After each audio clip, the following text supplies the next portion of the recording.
When the HOA insisted on having a key to my private lakefront gate for community access, I never imagined it would expose years of corruption, embezzlement, and criminal behavior that would shake our entire neighborhood.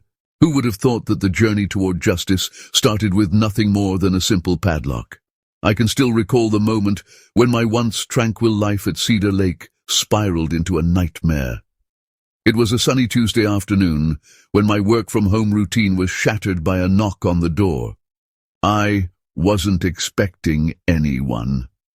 Looking through the peephole, I saw Jennifer Wilson, the Maple Springs HOA president, standing on my porch with her arms folded. Her trademark pearl necklace sparkled in the sunlight as she tapped her foot impatiently. I took a deep breath and opened the door. "Hello, Jennifer. What brings you here today?" I asked, forcing a friendly tone. Without any small talk, despite our tumultuous past, she got straight to the point. "The board held an emergency meeting last night regarding your new gate," she said sharply. "You're blocking a lake access path that people have used for generations." I blinked in disbelief. "That path is on my property," I countered. "I even reviewed the deed when I bought this house last year." "That's exactly why I'm here," she replied, her smile failing to reach her eyes. "The board voted unanimously." "You must give us a key to your gate immediately," she continued. "Homeowners are complaining about having to add an extra 10 minutes to their walk to the lake." My stomach tightened. I had installed the gate after discovering beer cans and trash scattered across my property for 3 consecutive weekends. People were treating my yard like a public park. "Jennifer, I'm sorry, but I checked with the county," I explained. "The property maps clearly indicate that the path is private. It belongs solely to me. This isn't a communal shortcut." Her face flushed, a deep red. "That path has been used by residents since before you were even born. There's such a thing as established use, you know," I responded firmly. "Actually, I consulted my lawyer before installing the gate. There's no easement on my deed, and posting no trespassing signs for the past 6 months nullifies any claim of established use." Her eyes narrowed dangerously. "The HOA bylaws state that all homeowners must preserve community aesthetics and access. Your gate is in violation of Section 7. I replied. "Section 7 covers community property.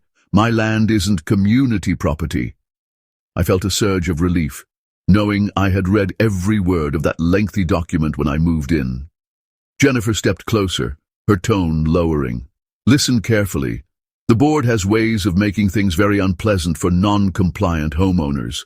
Last year, David Thompson fought us over his fence height and ended up with $12,000 in fines and a lien on his house. Just hand over the key, and this will all be resolved." A chill raced down my spine. "Are you threatening me?" I asked. "I think we're done here, Jennifer. If the HOA wishes to discuss this further, they can contact my attorney." I handed her my lawyer's business card and gently closed the door as she sputtered in outrage. Through my window, I watched her storm away down my front path, phone pressed tightly to her ear. I immediately rang my lawyer and detailed what had happened, making sure to document every piece of advice he gave. "If they keep pushing, we'll need solid evidence," he instructed. That night, sleep eluded me. Around 11:30 p.m., my phone buzzed with a security alert. I grabbed it and froze. The app showed 3 figures near my back gate. I recognized Jennifer's distinctive blonde bob alongside Robert Davis, the HOA treasurer, and Michael Thompson, the facilities manager. Robert was holding something that caught the security lights' gleam. Was that a bolt cutter? I hit record on the app and dialed the police. "There are people trying to break into my property," I explained to the dispatcher, my voice trembling as I quickly donned clothes and rushed downstairs. Soon, the doorbell rang again. A police officer stood there, flashlight in hand. I'm Officer James, he introduced. We received a call about trespassers, I said, showing him the security footage, still recording. That appears to be the HOA board members tampering with your lock, Officer James observed. He frowned and suggested we inspect the back gate. When we reached it, no one was present, but my padlock bore deep scratch marks. The officer's flashlight revealed footprints in the soft soil. I need to file a report, he said. This is attempted break-in. As he was writing, headlights swept over my driveway. A silver SUV pulled up and Jennifer emerged with Robert. Officer, thank goodness you're here, she called sweetly. We were just checking on community property that this homeowner has illegally blocked off, Jennifer explained. Officer James surveyed the scene and remarked, Ma'am, county records show this is private property. You were caught on camera attempting to damage a lock on private property after hours. Her face hardened. This is an HOA matter, not a police matter. Bylaws don't supersede state law, ma'am, Officer James interjected. I suggest you consult with your HOA attorney before engaging in further actions that could be deemed criminal trespassing or vandalism. As they left, he turned to me. Keep that camera running. Call us immediately if they return. I barely managed a restless night. The next morning, my inbox brimmed with 5 separate HOA violation notices regarding my hedge height, mailbox style, color scheme, unapproved garden border, excessive water usage, and improper security modifications. Each notice came with a daily $100 fine. The battle lines were drawn. I hadn't foreseen how ugly things would become, or that my simple gate would expose secrets that would shake our entire community. At 6:30 a.m., my phone incessantly buzzed with texts from neighbors I barely knew. Did you see what they posted about you? Are you really blocking lake access? There's an emergency meeting tonight about your property. I rubbed my tired eyes and opened the Maple Springs Community app. There it was, a special announcement from Jennifer. Urgent, homeowner blocks historic lake access. Emergency meeting tonight at 7 p.m. at the clubhouse. All homeowners must attend. Below was a photo of my gate accompanied by a caption accusing me of destroying community value and privatizing access that generations had enjoyed. My hands trembled with anger. The post had already amassed 47 comments from people I'd never met, all labeling me selfish and demanding that the HOA act. I called my lawyer Mark Simmons while brewing coffee. They're turning the neighborhood against me, I lamented, and these violation notices? Clearly retaliation. Take photos of your property, document everything that proves you are in compliance with the actual code, he advised. I'll draft a cease and desist letter today. Also, obtain a copy of your property survey from county records.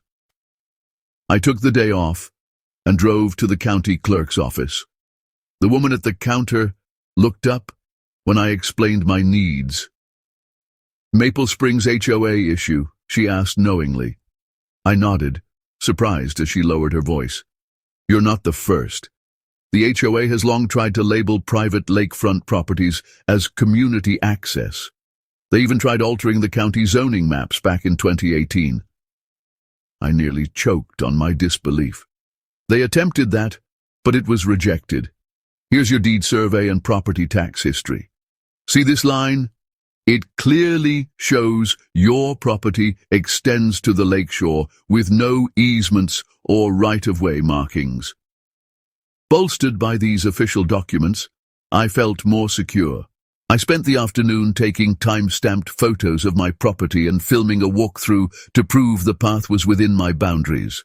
At 4:30 p.m., after returning from a grocery run, I discovered that my gate lock had been destroyed. A shiny new padlock now hung in its place, accompanied by a note taped to it.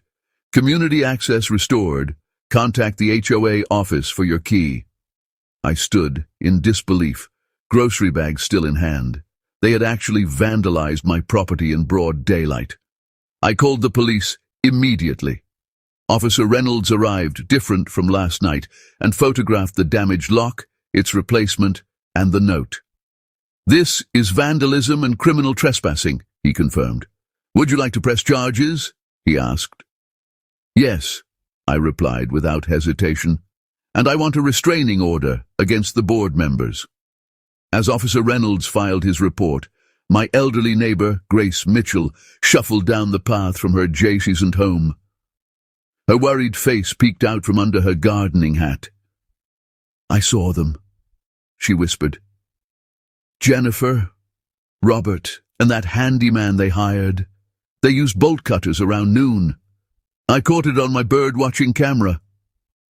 "Grace, would you be willing to tell the officer what you witnessed?" I asked. She nodded firmly. "I'm tired of their bullying. They even threatened to fine me last month because of my bird bath, an unapproved water feature. I've had that bird bath for 23 years. Grace's testimony and the video evidence significantly bolstered my case. Officer Reynolds promised to follow up with the HOA board members. "We'll need to question them today," he stated. "Destruction of private property is a serious offense." As the police car pulled away, my phone rang with an unknown number. "This is Robert Davis," said a tense voice. "You've made a huge mistake involving the police. We're willing to overlook the gate issue if you drop the charges immediately." "You destroyed my property," I replied firmly. "That's a crime, not an HOA violation. Listen carefully." Robert's voice dropped to a low tone. "Jennifer knows people at your workplace. Your manager plays golf with her husband every Sunday. Think about what matters more, a stupid gate or your career." The threat hung in the air. I ended the call abruptly, my hands trembling again, this time with anger rather than fear. Determined, I drove to the hardware store, purchased the strongest lock available, and replaced the HOA's padlock with my own. I then installed additional security cameras at different angles and hung a laminated "Private Property. Trespassers will be prosecuted" sign. At 6:45 p.m., cars began to fill the clubhouse parking lot for the emergency meeting. I arrived with Mark, my attorney, carrying folders of evidence and documentation. The room fell silent as we entered. Jennifer stood at the podium, microphone in hand, her expression oscillating between shock and fury. "This is a private homeowners meeting," she announced. "Outside parties are not welcome." Mark stepped forward. "I'm representing my client, a homeowner who has every right to be here with counsel," he declared. Murmurs swept through the room as many residents exchanged puzzled glances. Mark continued, "Furthermore, this meeting violates your own bylaws requiring a 2-week notice for any official HOA gathering. Any votes taken tonight would be invalid and actionable." Jennifer's knuckles whitened around the microphone. "We're merely discussing community access," she retorted before a loud knock interrupted her. Officer Reynolds entered with 2 additional officers, accompanied by Jennifer Wilson, Robert Davis, and Michael Thompson. "We need to speak with you regarding an earlier reported incident of property destruction," he announced. The room erupted into chaos. Residents began shouting questions. Someone near me murmured that no one had mentioned that the path was private property. As the police escorted the board members outside, I noticed Grace discreetly hand me a folded note. I opened it under the table. In shaky handwriting it read, "Check the HOA financial reports. Lake access line item, $45,000 last year. Where did that money go? No maintenance was done." I looked up at Grace, who nodded gravely. In that instant, I realized the fight wasn't just about my gate. A much larger issue was lurking behind that lock. At 6:30 a.m., I received a call from Grace, her voice hushed. "They're outside your house. Jennifer and the entire HOA board. They look angry." Peeking through my blinds, I saw 5 people in business casual clothes gathered on my driveway, blocking my car.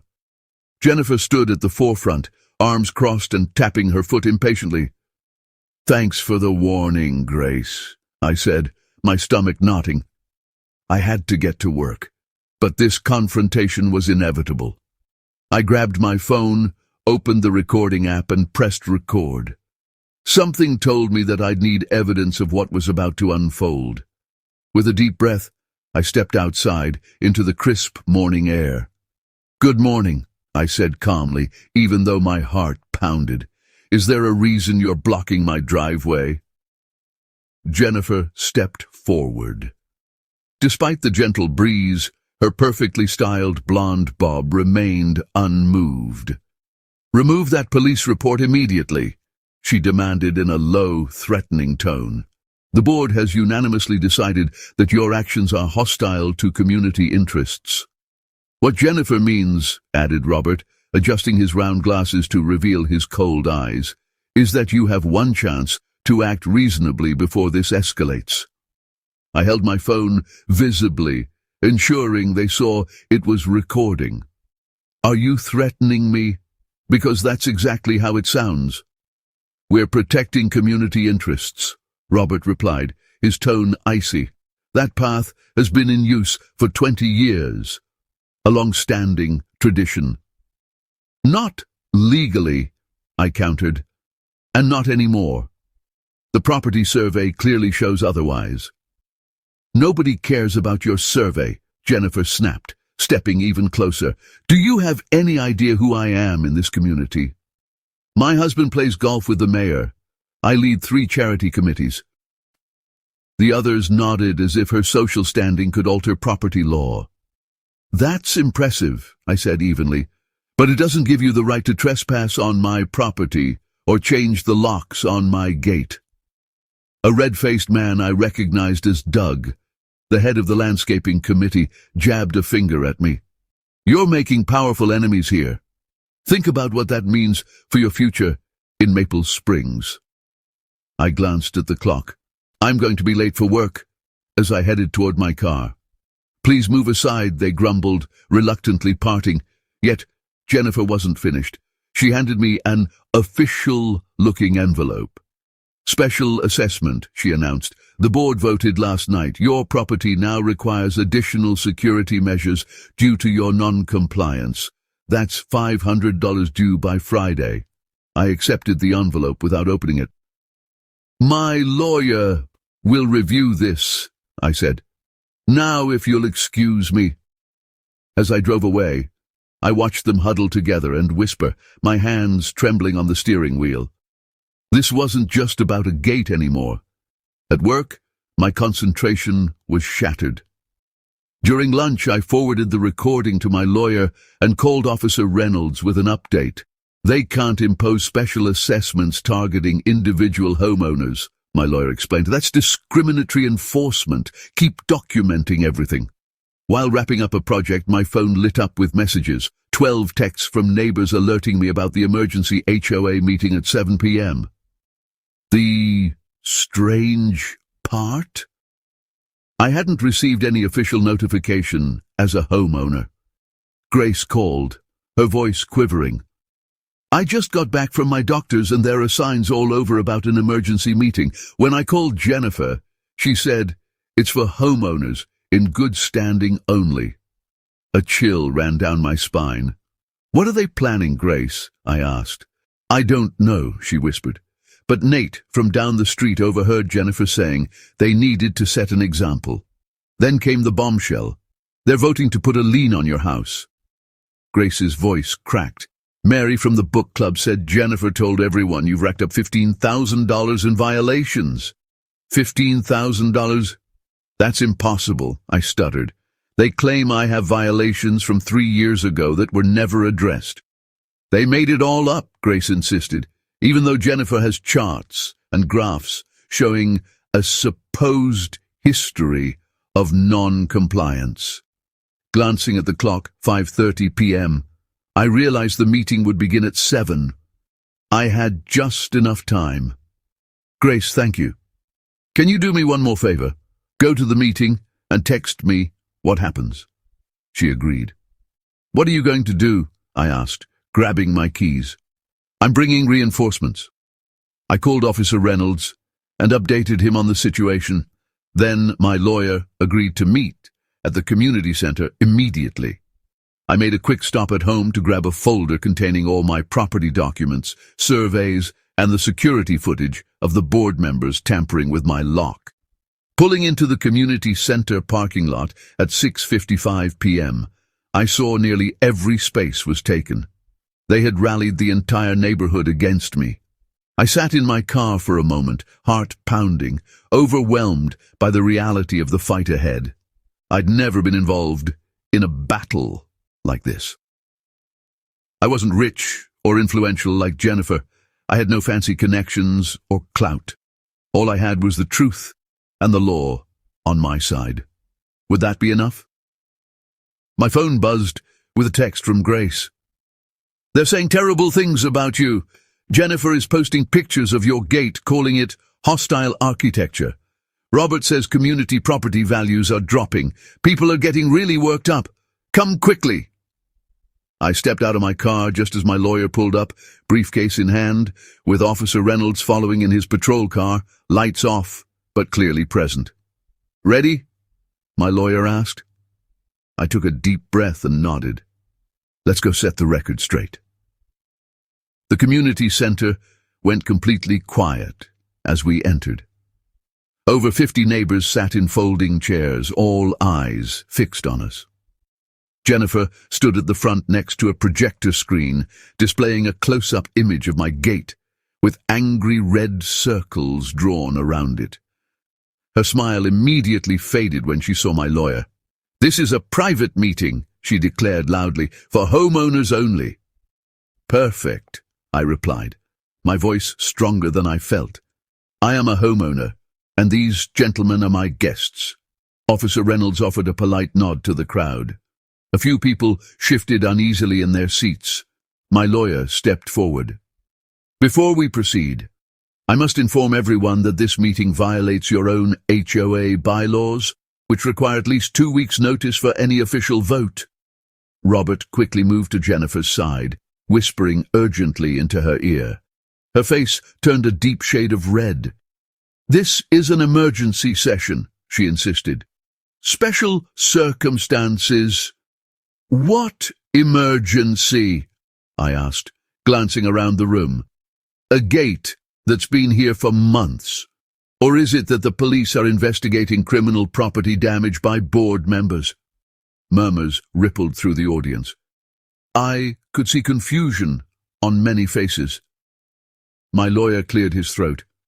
Additionally, I have documented evidence of harassment, vandalism, fraudulent violations, and discriminatory enforcement aimed specifically at my client.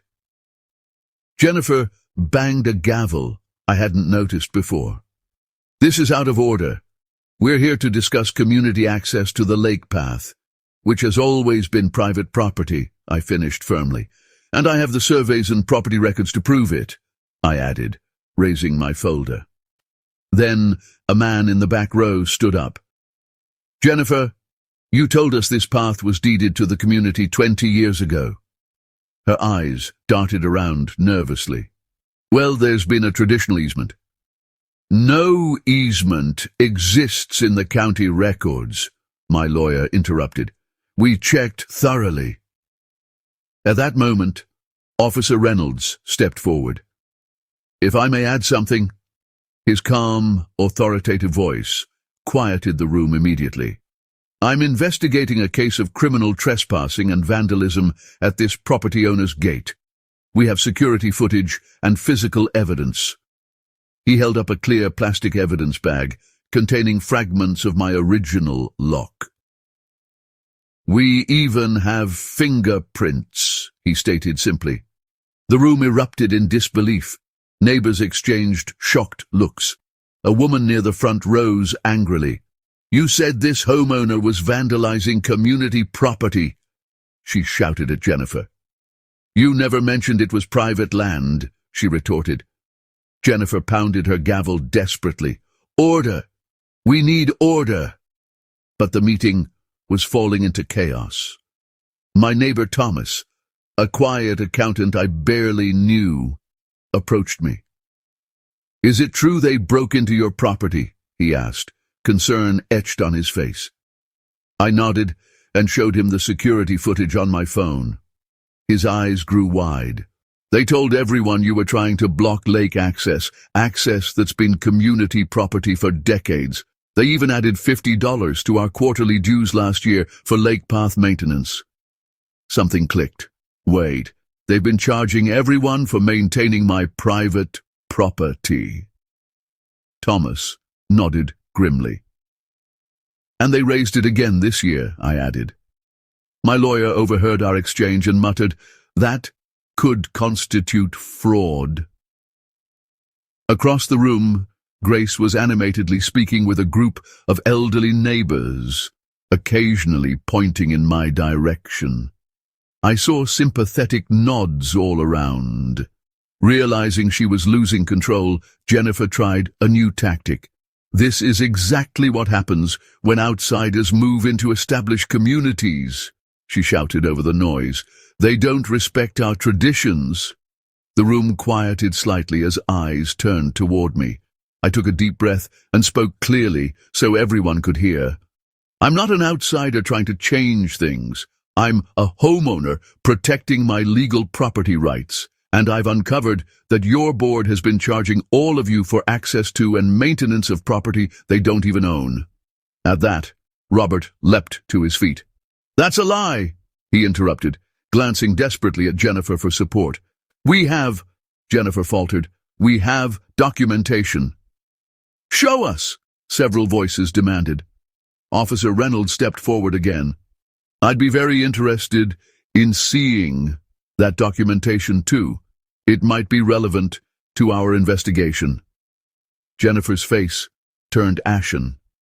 "This meeting is adjourned," she declared, hastily gathering her papers. But it was too late. The damage was done. Neighbors began clustering around me, asking questions and sharing their own stories of run-ins with the board. They fined me $200 for having my garbage can out 12 hours early while my daughter was in the hospital, one woman tearfully recounted. They rejected my fence permit 3 times, then approved the same design when I hired Jennifer's brother's company, another added. As the crowd gradually dispersed, Thomas approached me again with a serious look. "I'm an accountant, and I've always been curious about the HOA finances. They haven't published detailed statements in years, just vague summaries. If they've been charging for path maintenance on private property, where's that money really going?" he asked. "Exactly," I agreed. My lawyer overheard and pulled me aside. "We should file for discovery of all HOA financial records.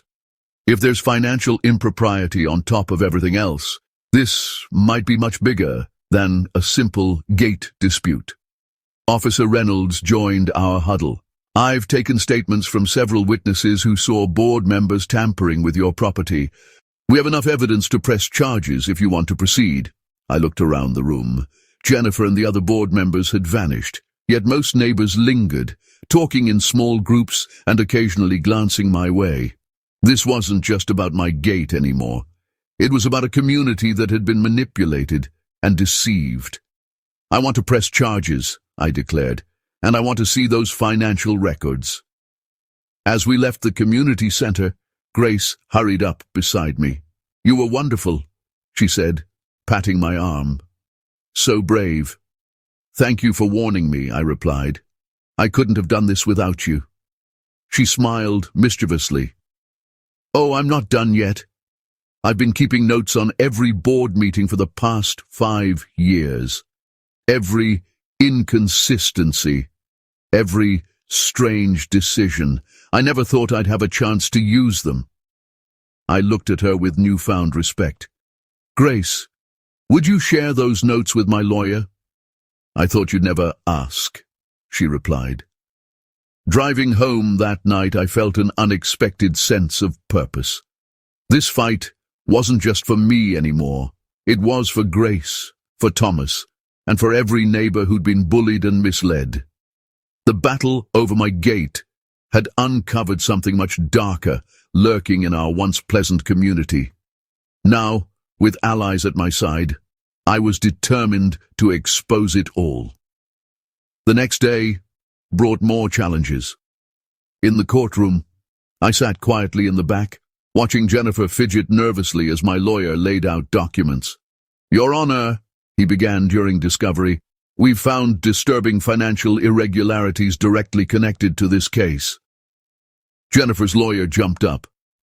"Objection! This is a property line dispute, not about finances." The judge peered over his glasses. "I'll allow it. These documents were properly submitted during discovery." My heart pounded as my lawyer clicked to the first slide. A glossy HOA brochure featuring a photo of my lakefront path labeled Community Lake Access. I'd never seen that brochure before. "For 7 years," my lawyer explained, "the HOA has been advertising my client's private property as a community amenity. They've hiked dues 3 times, citing maintenance costs for this path." Murmurs rippled through the crowd of neighbors who had come to watch. Grace gasped loudly. "Furthermore," my lawyer continued, we've uncovered payments totaling $127,000 to a company called Lakeside Maintenance, LLC, a company with no employees, no website, and no business license. Its bank account, however, shows transfers to Jennifer's personal account." Jennifer's face turned ghostly white as her lawyer whispered frantically. Robert, the HOA treasurer, slumped in his seat during recess. Neighbors gathered around me. "They raised our dues by $200 last year for that path," Thomas said, his face red with anger. "I had to work an extra shift each month just to afford it." Grace touched my arm, her eyes brimming with tears. "When my husband died, I fell behind on dues, and then Jennifer threatened to foreclose on my house over $340. I now understood why they were so desperate for cash." Detective Wilson approached with a thick folder. "We've been investigating the HOA board for 3 months over tax irregularities. Your case just provided the final pieces we needed." When court resumed, Jennifer's lawyer requested a private meeting with the judge. 20 minutes later, the judge returned. "Based on new information, the district attorney is filing criminal charges against Jennifer Lewis, Robert Thompson, and Diane Miller for embezzlement, fraud, and criminal conspiracy. Court officers will now take them into custody." As Jennifer was led away in handcuffs, she locked eyes with me. "This isn't over," she hissed.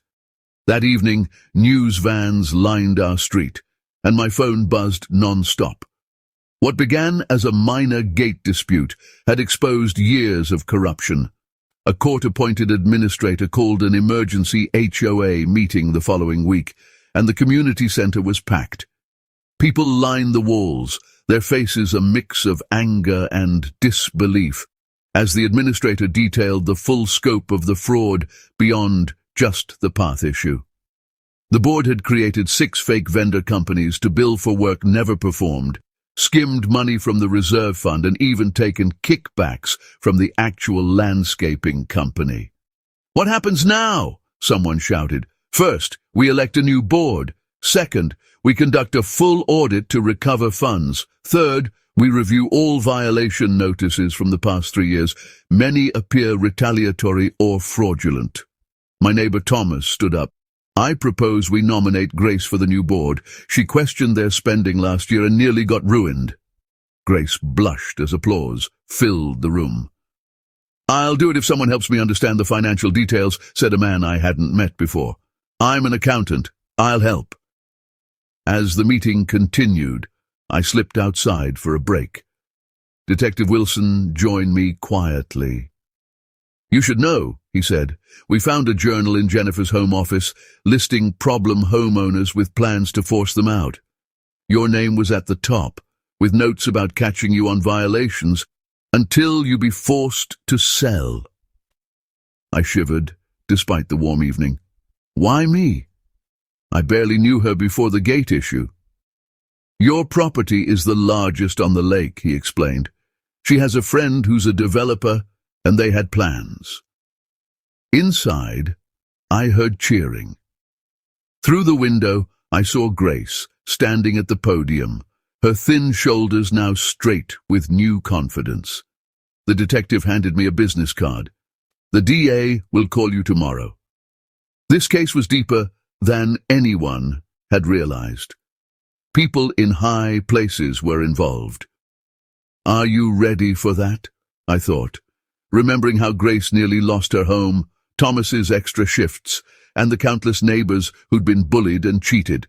Yes, I replied, as I watched the sunset glimmer over the lake that had started it all.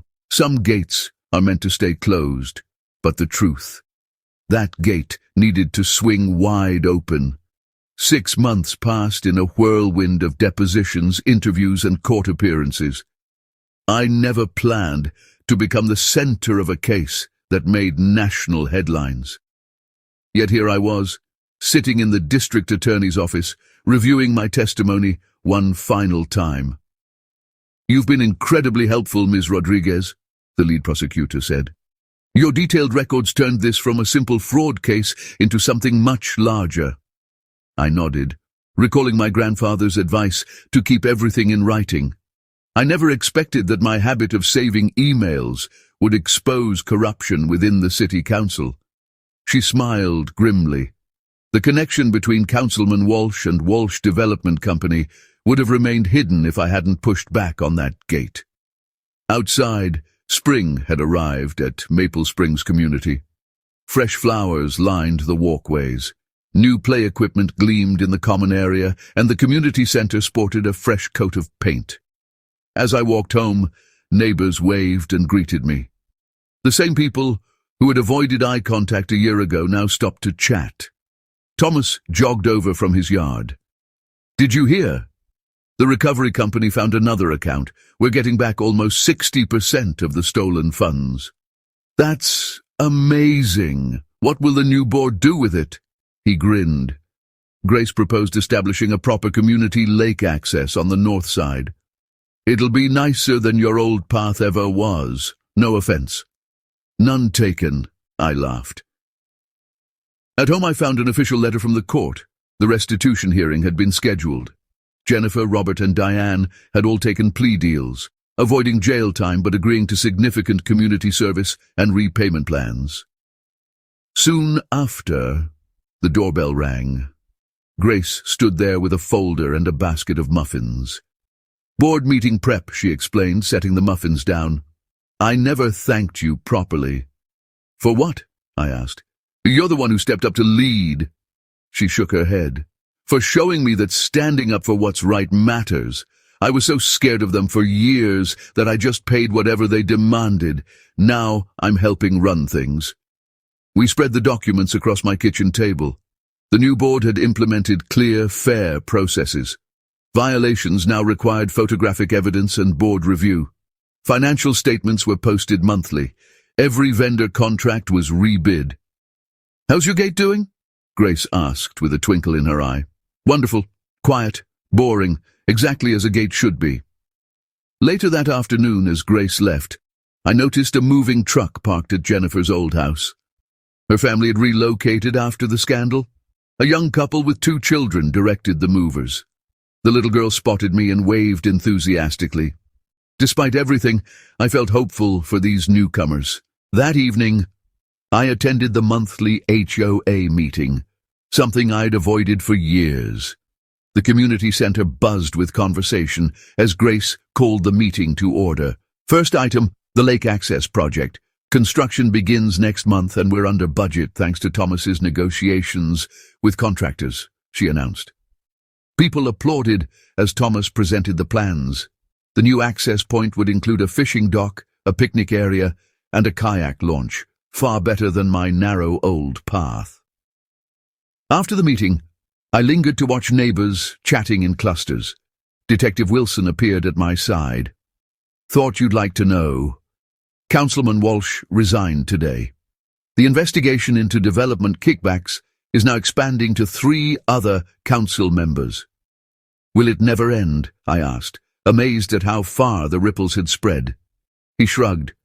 Corruption is like a weed. Pull one and you find 10 more. But this neighborhood, you folks pulled out the whole root system. By the way, the FBI's Public Corruption Unit has some questions about county zoning officials. Would you be willing to speak with them? I hesitated, thinking of the months of stress, the threatening letters, and the vandalism to my house during the height of it all. Yes, I finally said. Some fights are worth having at home. I walked down to my lake path and unlocked my gate. The water glittered under the moonlight.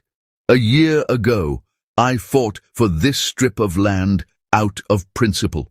Now, I realized it had never really been about the gate at all. My phone chimed with a text from Grace. Board approved your garden expansion, unanimously. Congrats! I smiled, recalling how I'd properly submitted the form, included the required diagrams, and presented at the meeting. The system was working fairly, transparently, and reasonably. From across the lake came laughter, a neighborhood barbecue at the community park. Next year, they'd have their own lake access to enjoy. I locked my gate and headed back to the house, stopping to check my mailbox. Inside was a hand-addressed envelope. I opened it to find a thank you card signed by dozens of neighbors. Some people closed gates, others opened doors for an entire community. Thank you for being the second kind.